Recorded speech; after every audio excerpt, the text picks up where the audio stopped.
So I've been playing Bowser's Fury, an expansive add-on that comes packed in with the recently released Switch port of Mario 3D World.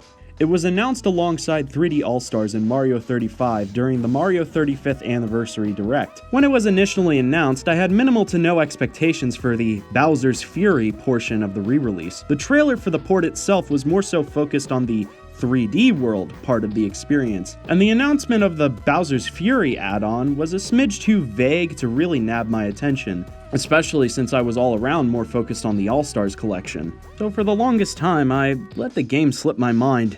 I wrote it off in my head as just another $60 Wii U port that Nintendo was trying to justify by adding some lackluster add-on mode, most likely focusing on amiibo support. However, as more and more news came out about Bowser's Fury, I became a lot more intrigued, cautiously optimistic, but intrigued nonetheless. And my mindset jumped from, if I want to play 3D World again, I can just dust off my old Wii U, to, okay. Maybe if the money's right one day, I'll pick this one up. And that one day did eventually come. I was at the mall with a couple friends, and I needed to take out a bit of savings to go to the arcade and movie theater. After demolishing my friend Joseph in a number of racing games, and him putting me in a headlock for said demolishing, we all decided to check around GameStop. I remembered my promise to check out the game if the money was right, and promptly asked the cashier if they had the game in stock. Lo and behold, they did, and I finally got to experience Bowser's Fury for the first time. And now that I've thoroughly sunken my teeth into the game, I can comfortably admit being a dumbass for not giving this mode any thought. It's not a long experience in the slightest. It took me a good afternoon to make the credits roll, and probably another hour or so just to clean up the rest of the content I need to finish, but I can beat Mario 64 in that time window if I really wanted to. Length in games isn't really ever a concern for me. When it comes down to it, I would rather you have a 3-hour game with no fat and no wasted potential, just kinetic non-stop fun for me to experience. While Bowser's Fury may not be perfect, it could very well end up being one of the games in the Mario franchise that I wind up endlessly replaying. The premise for Bowser's Fury is simple on the surface. Instead of multiple open sandbox stages for Mario to jump around in and harass some locals, we just have one big mega interconnected level with little inter-focused segments with their own handful of challenges and collectibles. However, the design philosophy goes so much deeper than just the basic premise.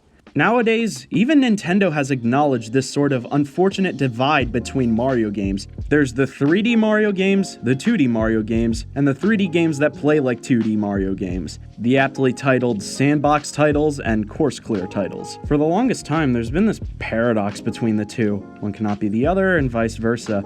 The two most recent main series Mario titles are at extremely different ends of the spectrum. Mario Odyssey is a very loose and expressive game based on playing around with the layered and complex branching movement that Mario's controls allow, and mixing that with a capture mechanic that allows Mario to switch into a completely different state machine on the fly, branching out movement even further. 3D World, in comparison, is a very tight kinetic but linear experience. Pop into a level, get to the flag, with idea after idea shooting by you at light speed. The two games occasionally mesh ideas and mechanics, but they've never been integral to the focus. Odyssey has these side challenge rooms, but you can beat the game without touching a single one. And while 3D World has collectible stars, the focus still lies in getting to the end of a front-to-back obstacle course. On top of that, as much as I love both these titles, there's inherent flaws that come with both sides of the spectrum. Mario Odyssey is unfortunately held back from being a great collectathon by what I can unfortunately only describe as filler.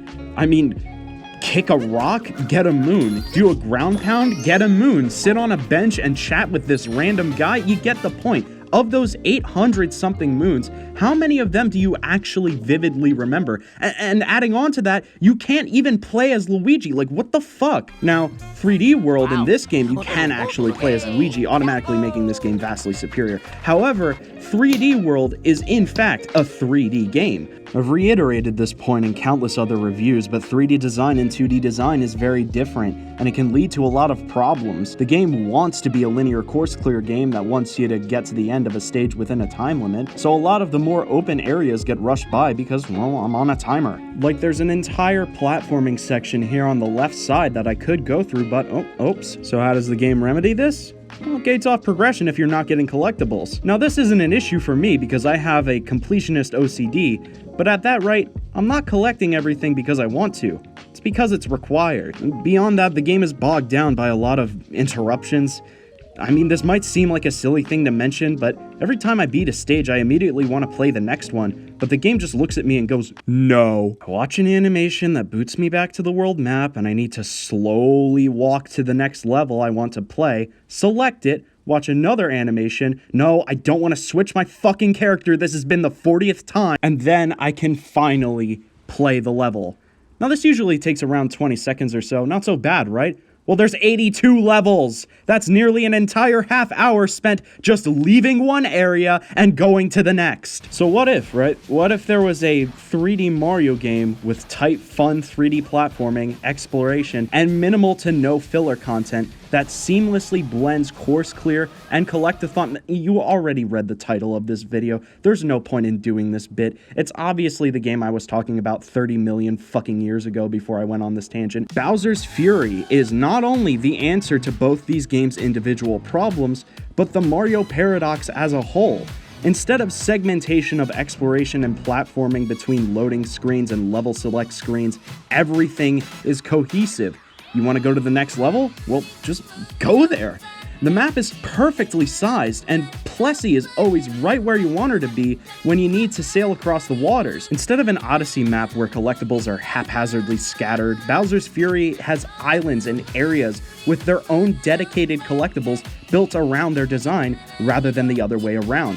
Everything is kinetic and focused, just constant great idea after great idea, but not at the expense of that collectathon exploration wonder and charm of 3D Mario. Power-ups actually feel like power-ups and are used equally in platforming and exploration. And said platforming and exploration is tight and cohesive despite most of the content being pulled from another game. Everything still feels fresh and exciting. Almost nothing feels like filler, even if I'm combing over the same area more than once, or doing similar challenges in separate sections. Most of the time. Yes, while Fury boasts a lot of positives, it isn't without its problems. Oddly enough, what I like the least about this game is the Fury mechanic itself. You know, what the game is advertised with. The first time it happened, I was extremely tense, and seeing this kaiju-sized behemoth show up was as amazing as it was anxiety-inducing, making the eventual giant battles even more satisfying. However, its implementation is kinda hit or miss. For a mechanic that's supposed to feel imposing and sweat-inducing, it's surprisingly necessary to nab a good chunk of collectibles. This can lead to a lot of waiting, and an imbalance where he shows up when you really don't want him to, but doesn't when you actually need him to.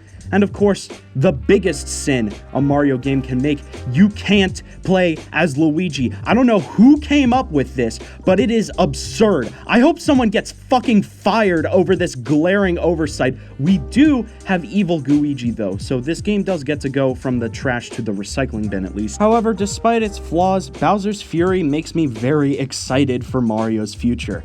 Imagine a game like Odyssey, where every level is like the map from Bowser's Fury.